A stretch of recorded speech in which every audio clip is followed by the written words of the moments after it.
Opa, daí, hoje e sempre, Guarani. Chegou a hora, pessoal, chegou a hora de mais uma rodada do Campeonato Brasileiro Série C. Segunda rodada, o nosso Guarani vai até Santa Catarina para encarar o Brusque. Neste domingo, dia 20 de abril, às 19 horas, com transmissão no canal por streaming Nosso Futebol Plus e DAZN.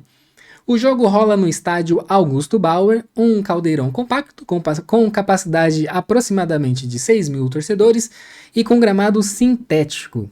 Sim, gramado sintético com polêmicas, porém um detalhe importante é que alguns jogadores do Bugre já estão ligados nesse detalhe, justamente para evitar a fadiga de alguma lesão ou qualquer coisa mais grave.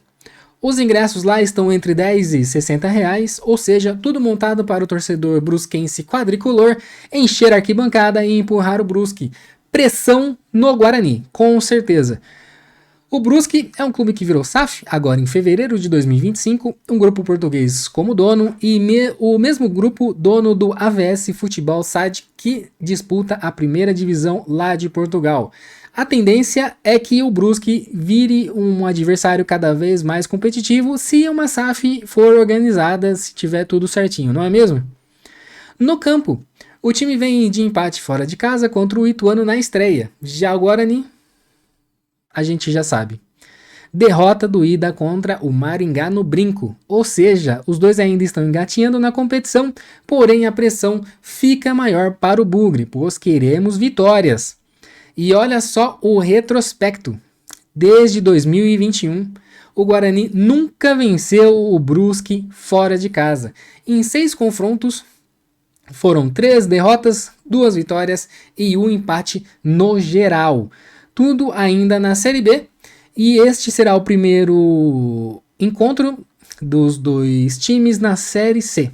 Hora de mudar essa escrita, hora de mudar essa realidade, aumentar esse retrospecto e sair de Brusque com uma vitória, não é mesmo? E tem mais. O Bugre está em um jejum fora de casa. Pois é, já são 9 jogos sem vencer como visitante e 6 rodadas seguidas sem vitória. O Guarani levou a quaresma a sério, jejum até hoje. Somando o Paulistão e a Série C. O torcedor quer reação. A gente não aguenta mais. Não aguentamos mais. Deve ter uma vitória. Precisamos sair de Brusque com vitória.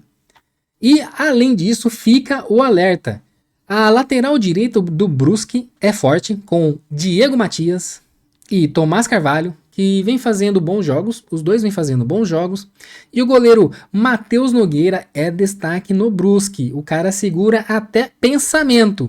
E para fechar, que o Maurício monte uma equipe consciente, sem inventar, sem teimosia, que haja encaixe, atenção e disciplina. E por favor, Maurício, eu espero que o João Vitor comece jogando. E é isso, bora quebrar esse jejum, bora sair de Brusque com vitória. E você, torcedor bugrino, o que você acha? Deixe seu like, comente e compartilhe. E coloque aqui nos comentários a sua previsão, a sua vontade, quanto será esse jogo neste domingo contra o Brusque. E lembrando que na vitória ou na derrota, hoje e sempre Guarani.